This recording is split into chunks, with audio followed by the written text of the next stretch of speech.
दोस्तों, स्वागत है आपका हमारे YouTube चैनल वास्तु कुंभ में। जैसा कि हमारा काल सर्प दोष का सीरीज चल रहा है, जिसका चतुर्थ पार्ट आप लोगों तक पहुंचाया गया। अगर काल सर्प दोष पार्ट तृतीय नहीं देखी है तो इसका लिंक मैं आई बटन और डिस्क्रिप्शन बॉक्स में दे रहा हूं, जाकर अभी देखें। और पारस शिवलिंग या अन्य किसी भी सामग्री का ऑर्डर देना है तो हमारे दिए हुए लिंक पर क्लिक करें। साथ ही हमारे फेसबुक पेज वास्तु कुंभ को फॉलो करें। तो चलिए आज की इस काल सर्प दोष वीडियो को सीरीज को शुरू करें। पंचम पद्म काल सर्प योग। जिस मनुष्य का या जातक के जन्म पत्रिका या जन्म कुंडली में राहु पंचम भाव तथा केतु एकादश भाव में हो तो पद्म काल सर्प योग से ग्रस्त होता है। इस प्रकार के काल सर्प योग को जन्मांग में जिस भाव में राहु की उपस्थिति होती है वह भाव संतान भाव कहलाता है, जिस कारण जातक की संतान को भी यह कष्ट भोगना पड़ता है। यह प्राणी पितरों द्वारा शापित होकर जीवन में कष्ट बहुत ही उठाता है। ऐसे प्राणी को पुत्र नहीं होता बल्कि कन्या अधिक होती है। यदि किसी अन्य कारण से जीवन साथी के भाग्य से अगर पुत्र हो भी जाते हैं तो उस प्राणी या जातक को पुत्रों के द्वारा अधिक कष्ट उठाना पड़ता है या भोगना पड़ता है। मेरा अनुभव है कि अधिकांश प्राणी पुत्र रहित होते हैं। ऐसे पद्मकाल सर्प के आधार पर भौतिक सुख सुविधा, सामाजिक सम्मान, यशवर्ज, उच्च पद आदि का लाभ 48 वर्ष की आयु के बीतने के बाद ही होते हैं, जिन्हें वह अधिक समय तक भोग भी नहीं पाते हैं। इस पद्मकाल सर्प योग होने के कारण वह मनुष्य जीवन में अपमान एवं सम्मान सहित ख्याति तो प्राप्त होती ही है, मगर वह प्राणी अपने जीवन में दोनों ही रूपों में विख्यात हो जाता है। उसे अपने जीवन में कलंक का सामना भी करना पड़ता है। साथ ही दुर्घटना आदि से भी शारीरिक कष्ट होते हैं।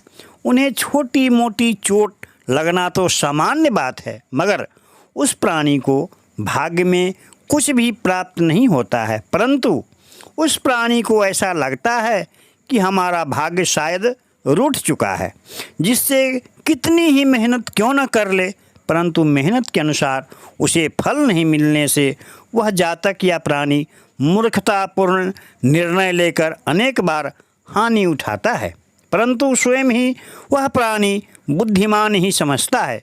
इस पद्मकाल सर्प योग के कारण भाई बहन, नज़दीक के मित्र धोखा तो देता ही है, उसके बदले में नुकसान भी पहुंचाता है। इस पद्मकाल सर्प योग होने के कारण बाल्यकाल से युवावस्था तक काल तक संतान एवं संतान को होने वाले कष्टों के स्वप्न आते ही हैं, परंतु यह स्वप्न में होने वाले कष्टों बच्चे या अपने परिवार पर हो, मगर पाल रहे जानवर पर भी इसका असर देखने को मिलता है। स्वप्न में तरह तरह के डरावने सपने आते हैं, जैसे बच्चे गर्भ में ही अटक गए हो, या बच्चे का कई अंग हो, या जल में चलने वाले कोई प्राणी पेट में पल रहा है। अगर वह बच्चा का जन्म हुआ भी तो वह बच्चा हवा में उड़ने लगता है। कभी वह बच्चा अपंग नज़र आता है तो बच्चे ऐसा जन्म लेते हैं कि ऊंचाई पर उड़ने लगता है एवं उड़ते उड़ते वह नीचे गिरकर ज़मीन पर गिर जाता है, यह बच्चा जल में डूबने लगता है। कहने का मतलब यह है कि पद्मकाल सर्प के योग के कारण स्वप्न को देख बच्चे का माता पिता घबरा जाते हैं और रात्रि में ही उठकर बैठ जाते हैं और रात भर जागकर रात बिताना पड़ता है।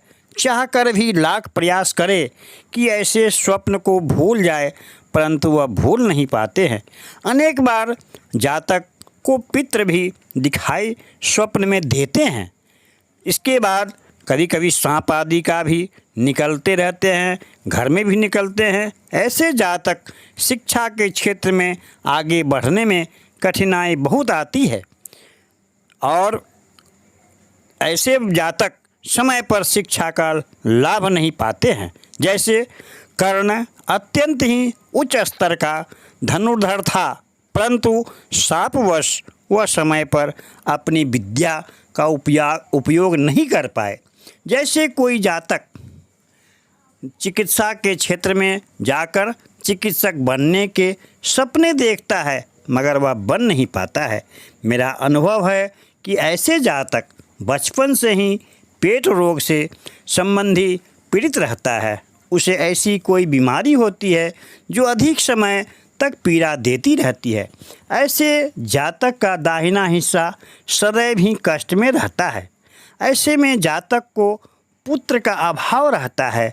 इसके साथ ही कन्या के यानी पुत्री के जन्म के समय भी कष्ट अधिक रहता है। अगर जीवन संगिनी के जन्मांक के आधार पर भी यदि संतान जन्म लेता है तो बहुत देरी से मगर इसके गर्भपात का अधिक खतरा बना रहता है। और एक ख़ास बात, ज्यों-ज्यों वह बढ़ता जाता है बीमारी उसे परेशान किए रहता है, मगर ऐसे कष्ट ज़िंदगी में आते ही रहते हैं इस पद्मकाल सर्प योग के कारण।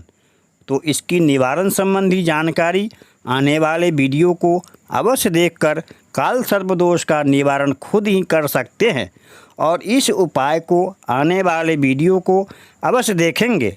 और आज हम इस वीडियो को समाप्त करते हैं। तब तक के लिए हमारे चैनल वास्तु कुंभ को सब्सक्राइब करें और बेल आइकन को प्रेस करें, साथ ही अपने साथियों को इस वीडियो को लाभ पहुंचावे। तब तक के लिए शनि भगवान आपको सुख एवं शांति प्रदान करें। धन्यवाद।